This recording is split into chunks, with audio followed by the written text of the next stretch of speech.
All right, guys. So we've got our lecture for today.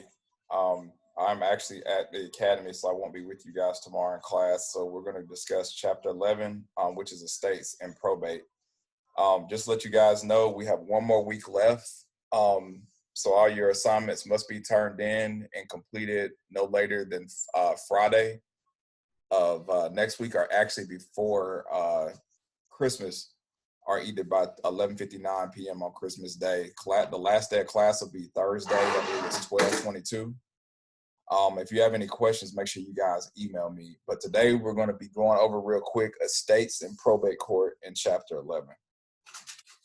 So probate and estate law. The law of probate is governed by the state, and pretty much what it dictates is how, when people are deceased, is how the heirs will handle that estate, or how the court decides to handle that estate.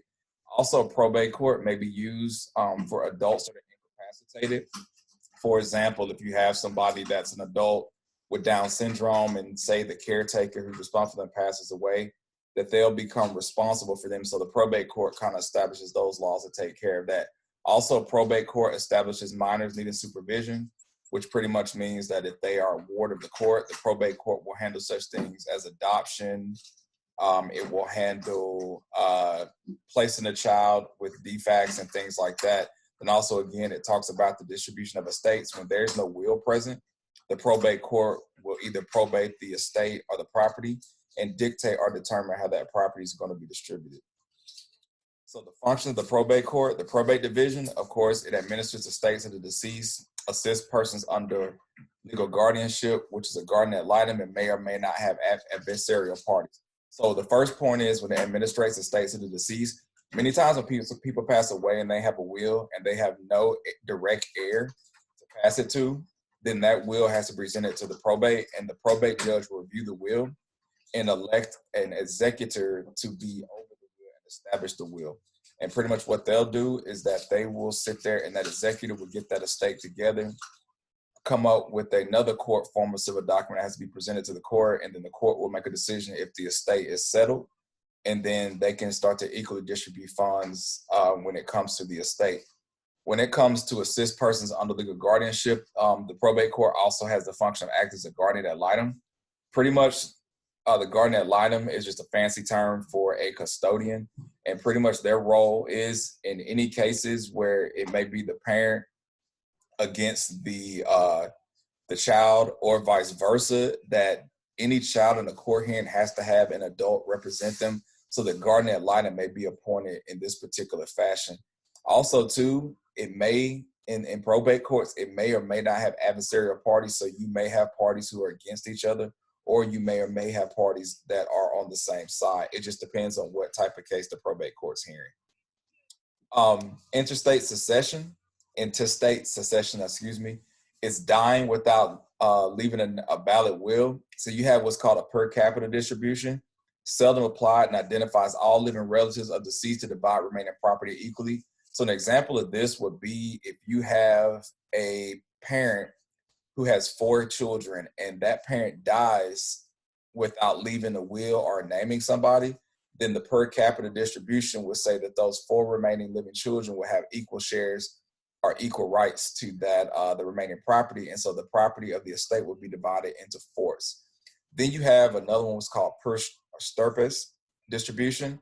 All living relatives are identified, but entitlement depends on proximity relationship.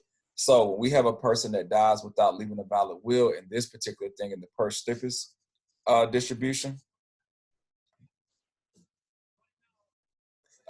then what happens with that is that all living relatives, pretty much what happens is all living relatives are identified, and then what they do is they look at the lineage, or the legal next of kin is what will happen. So for example, if a person passes away and we can't find a direct heir, we find all the living heirs related to that person, and then what we do is use pretty much like that family tree type ideal and try to find the next living heir, and that person who's the closest next living heir, or the heir in line, will be the one who will be distributed the estate per stirpes distribution. Then you have a testes succession. Testes succession is dying with a valid will, and this is probably going to be your most common for people in the new generation, are people are starting to have living wills or dying with wills. And so when you have a will, you have certain requirements that you have to make that will valid. First, the will has to be signed with the knowledge that the instrument is a declaration for distribution of assets upon death. The other one is the capacity to issue the will, not required to have legal capacity as required in contract law. And also you have to have witnesses that will establish that will voluntarily sign as testers. So pretty much the will has to be signed by the person dictating the will, that they have the knowledge that once they're deceased, this will act and is their testimony to their estate, and that their estate will be passed upon equally, depending on how the distributions are distributed within that will. The capacity to issue the will, that means that that the person signing had legal capacity at the time or knowledge what was going to go on, but it also dictates or establishes an executor who have the legal capacity as required to issue the will, or has a legal capacity to sit there and move forward with the request of the will. And of course, with any legal document, you have to have witnesses who can contest that the will was signed without coercion or force. Oral wills, they're increasingly rare, and they do happen. And pretty much like it says, an oral will can be somebody telling somebody that they're going to leave their estates to them. And pretty much it's like a dying decree. And so one of the requirements of the oral will is that the deceased believed death was imminent, and the terms of the will declared to the witness who did not stand to benefit. Most of the times when you do an oral will, they're recorded. But these are hard to contest in court because, again, there's no physical documents or evidence unless you have a video recording to sit there and state that an oral will is present. Then you have a will condisal.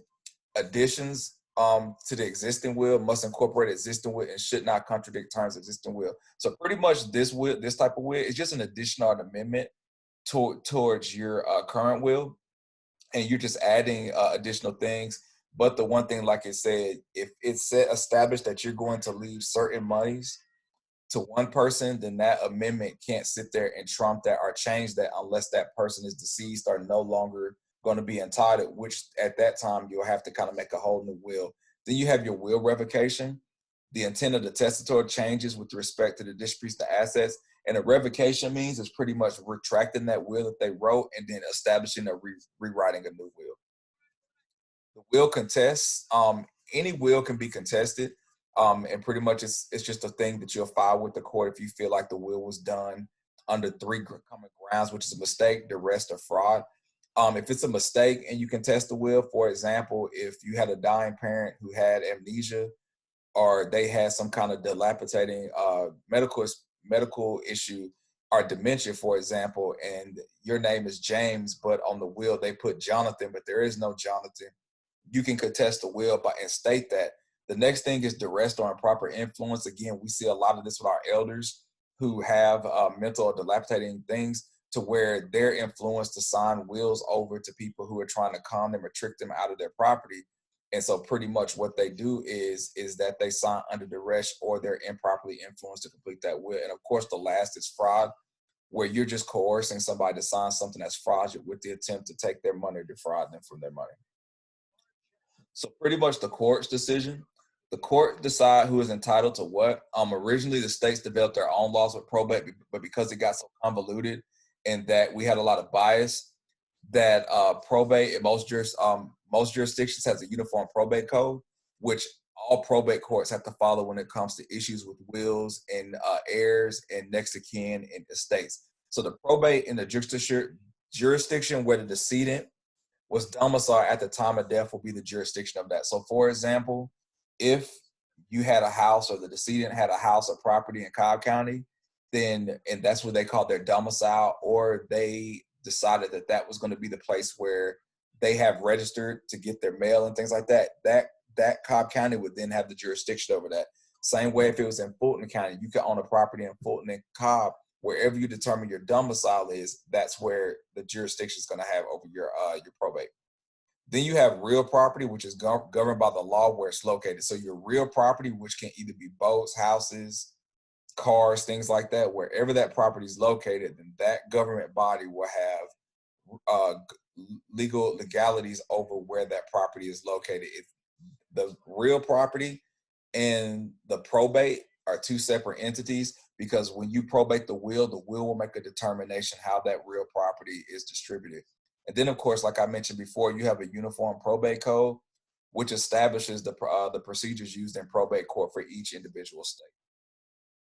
So when you steps to filing for probate or the probate estates, of course, you have to file your petition. And then from there, a notification is sent out to all the heirs or living heirs, and a notice to the creditors. So there's any debt, a notice to creditors will all this will be done. This is done because the heirs will get notification, and that's a way to prevent people who are taking over that will, to not prevent the heirs from getting what's maybe owed to them. And also the notice to creditor is to let them know if they want to offset or try to make claims to pay off any debts. Then what you have to do is the executor will have to do an inventory of the estate. That pretty much means that you'll have to sit there and take every art item that that person has, inventory it, and then you'll turn it into the courts, so that they can take a look at it to see what the actual dollar amount of the estate is. You'll have a hearing on creditors and claims for payments. Again, this comes from the creditors making claims, legal claims to payments that may be owed in debts. You'll have the final accounting of the estate, which is pretty much after the inventory is done, the hearing on creditors. Excuse me. Sorry, I'm tired. The final account of the estate will take place. And then what happens is, if the final account is balanced out, then distribution of the estates can be conducted by the executor. And that is the end of that chapter. I will upload to our class segment. Again, tomorrow I will not be in class because I am at a training at Gypstick, and I'll be doing some night training. If you guys have any issues, send me an email, or either you guys can call me or reach out to me, and I will see you guys on Thursday.